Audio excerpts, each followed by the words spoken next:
میری قوم بڑی عقل مند ہے، میری قوم بڑی ذہین ہے۔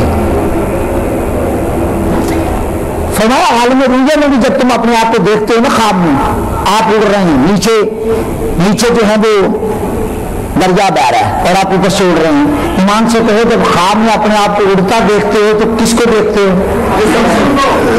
دیکھو تصدیق کرو کھل کے، کس کو؟ جسم کو، یہی ہاتھ، یہی پاؤں، یہ سب کچھ یہی اسی کو دیکھتے ہو نا۔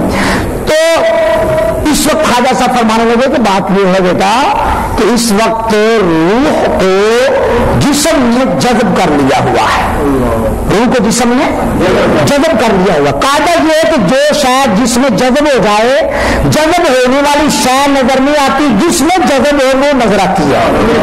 مثال پانی کا، اس کا چینی کا چمچہ بھر کے پانی میں ڈالیں اور چمچہ ہلا دیں، تھوڑی دیر کے بعد پانی نظر آئے گا، چینی نظر کیونکہ چینی پانی میں حل ہو گئی ہے۔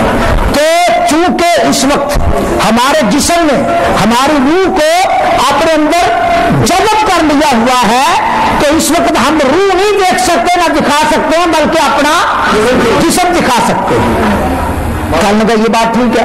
خواجہ صاحب نے فرمایا بیٹا جب اللہ کا پیغمبر قبر میں اترتا ہے، اللہ کا ولی صحابی نبی کے صدقے میں جب قبر میں اترتا ہے، ایک لمحہ بھی نہیں گزرتا جس طرح یہاں جسم نے روح کو جذب کیا ہوا ہوتا ہے، وہاں جسم کو روح جذب کر لیتی ہے۔ یہاں سارا کمال جسم کا ہے، عالم برزخ میں سارا کمال روح کا ہے، اور جب کثافت ختم ہو گئی، لطافت غالب آ گئی، تو اب کمال لطافت ظاہر ہوگا، کمال کثافت ظاہر نہیں ہوگا۔ سبحان اللہ، سبحان اللہ۔ حضرت النور سید العالمین مصطفیٰ صلی اللہ تعالی علیہ وسلم آج بھی زندہ ہے، آج بھی تو زندہ ہے واللہ، تو زندہ ہے واللہ، میری چشم عالم سے چپ جانے والے چمک تجھ سے پاتے ہیں سب پانے والے، میرا دل بھی چمکا دے چمکانے والے۔ حضور کا دامن کرم چھوڑ کر کسی اور دروازے پہ جانا، پھر سمجھنا کہ یہاں سے خیر ملے، یہ نہیں ہو سکتا۔ ہاں جس کے دروازے پہ آپ گئے ہیں، اگر وہ منگتا ہے بارگاہ محمد مصطفیٰ کا، تو اس دروازے سے بھی خیرات ملی جائے گی، کیونکہ یہاں جو آتا ہے مدینے سے آتا ہے، اور مدینے والے کا لنگر بڑا وسیع ہے۔ برادران اسلام، پھر دوسری بات کچھ لوگوں نے یہ کہی میرے زمانے میں، یہ 1433 ہجری کا سن ہے، ماہ ربیع الاول ہے، اور 2012 عیسوی کا سن ہے، ماہ فروری ہے۔ لوگ کہتے ہیں کہ 12 ربیع الاول کو صحابہ کرام غم سے نڈال تھے، رو رہے تھے، اور تم جشن مناتے پھر رہے ہو۔ جواب یہ ہے کہ آپ تاریخ کو نہیں جانتے۔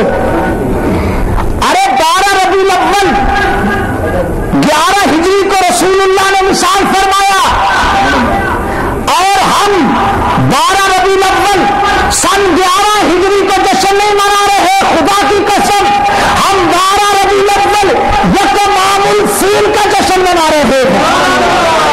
12 ربیع الاول یکم عام الفیل، 12 ربیع الاول 11 ہجری اور 12 ربیع الاول یکم عام الفیل میں درمیان میں 63 سال پورے ہیں۔ 12 ربیع الاول یکم عام الفیل سے 40 عام الفیل تک سرکار کا سن 40 سال کا ہوا، اعلان نبوت کیا، 13 سال مکی زندگی میں تبلیغ فرمائی، 40 10 50 3 53 ہجرت کے بعد 10 سال مدینہ طیبہ میں حق رسالت ادا کیا، 53 10 63، تو یہ 63 سال تیرے دل جمع کرنے ہیں۔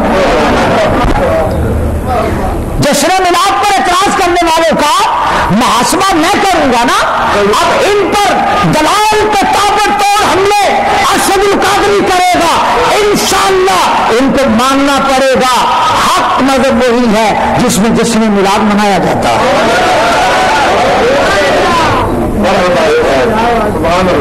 کمال ہے۔ پھر اگر 12 ربیع الاول 11 ہجری کی بھی بات کرتے ہو تو فَإِنَّ مُحَمَّدًا قَدْ مَاتَ، بخاری کی حدیث کا یہ حصہ تمہیں بڑا یاد ہے؟ تو بڑا محدث ہے جو تقدیر کرنے آ گیا ہے بخاری کی. اگر تقدیر کے طور پر بھی حدیث نقل کرنی ہو تو قاعدہ یہ ہے کہ محدث وہ ٹکڑا حدیث کا کسی فقہی باب میں لائے، فقہی باب میں لائے گا نا. امام اعظم ابو حنیفہ کا مقلد جب حدیث سے استدلال کرے گا تو اسے حق ہے کہ وہ حدیث کی تقدیر کر لے، یعنی جو ٹکڑا مذہب امام اعظم ابو حنیفہ پر دلالت کرتا ہے اس کو لے آئے. جیسے مولانا انور شاہ کشمیری نے تقریر ترمذی اور بخاری پر حاشیے میں کیا، جب یہ حدیث ترمذی کی آئی لا صلاۃ لمن لم یقرأ بفاتحۃ الکتاب، حدیث نماز نہیں ہوتی مگر فاتحۃ الکتاب پڑھنے سے، وہاں مولانا نے لکھا کہ یہ دلیل، یہ جو لا ہے لا نفی دلیل کمال ہے، نہ کہ مطلق نماز کی نفی. یعنی امام اعظم ابو حنیفہ کے مذہب پر حدیث سے تقدیر کر کے استدلال کیا. احناف کے علماء کو یہ شعبہ ہے وہ جب امام اعظم کا مذہب نشر کرتے ہیں اس کا حق ادا کرتے ہیں. جو حنفی عالم کسی بھی مقبول فکر کا لا یہاں مطلق نفی صلاۃ پر دلالت نہیں کرتا، بلکہ لا نفی لا دلیل ہے نفی کمال صلاۃ کا کہ فاتحہ کے بغیر نماز میں کمال پیدا نہیں ہوتا. جہاں تک ہونے کا تعلق ہے سجدہ صاحب سے ہو جاتی ہے کہ حناف کے نزدیک فاتحہ کا پڑھنا نماز میں یہ واجب ہے بحکم حدیث، اور ترک واجب پر سجدہ صاحب کرنے سے نماز ہو جاتی ہے، تاخیر فرض پر سجدہ صاحب کرنے سے نماز ہو جاتی ہے، اور ترک فرض پر سجدہ صاحب کرنے سے بھی نماز نہیں ہوتی. اگر بخاری کے اس ٹکڑے کو بطور تقدیری لایا ہے تو تیری چورتی بتاتی ہے کہ تو فقیر نہیں ہے. یہ نقل کی ہے نا حصہ بخاری کی حدیث کا کہ فَإِنَّ مُحَمَّدًا قَدْ مَاتَ قال ابو بکر صدیق رضی اللہ عنہ، حضرت ابو بکر صدیق کہا بے شک محمد صلی اللہ علیہ وسلم دنیا سے رخصت ہو گئے.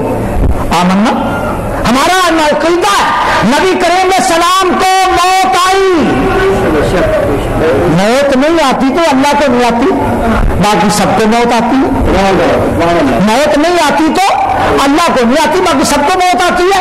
مجھے بھی موت آئے گی، آپ کو بھی مر جانا ہے، اور موت جو ہے وہ کوئی یاد نہیں. دانش نے کہا تھا دانش میں خوف مرگ سے مطلق بے نیاز، میں جانتا ہوں موت ہے سنت رسول کی. اگر فَإِنَّ مُحَمَّدًا قَدْ مَاتَ یہ ٹکڑا یاد ہے تو اسی کے ساتھ موجود ہے ما ماتا رسول اللہ صلی اللہ علیہ وسلم قال عمر رضی اللہ عنہ. بخاری دوسرے مقام پر تو آپ نے تقدیر کی تھی تو بیاننداری سے کیوں نہیں کی؟ اگر فَإِنَّ مُحَمَّدًا قَدْ مَاتَ یاد آیا تو ما ماتا رسول اللہ فاروق اعظم کا کون سی تناظر میں یاد کیوں نہیں آیا؟ پتا چلا فاروق اعظم کہہ رہے تھے نبی فوت نہیں ہوئے نبی ہو کر، چونکہ نبی مرا نہیں کرتا، عام لوگوں کی طرح نبی مرا نہیں کرتا. صدیق اکبر کہہ رہے تھے فَإِنَّ مُحَمَّدًا قَدْ مَاتَ، پیچھے ہے وَمَنْ كَانَ يَعْبُدُ مُحَمَّدًا فَإِنَّ مُحَمَّدًا قَدْ مَاتَ، جو محمد صلی اللہ علیہ وسلم کی عبادت کرتا تھا وہ جان لے محمد کریم کی وفات ہو گئی. وَمَنْ كَانَ يَعْبُدُ اللَّهَ فَإِنَّ اللَّهَ حَيٌّ لَا يَمُوتُ، جو اللہ کی عبادت کرتا تھا وہ جان لے اللہ زندہ ہے، وہ کبھی نہیں مرے گا. صدیق اکبر نے کہا رسول اللہ کو موت آ گئی، خدا نہ ہو کر اعلان نہیں ہے موت آ گئی. فاروق اعظم نے کہا میرے نبی کو ماں مات رسول اللہ، میرے رسول کو موت نہیں آئی، چونکہ آپ اللہ کے رسول ہیں اور رسول مرا نہیں کرتے.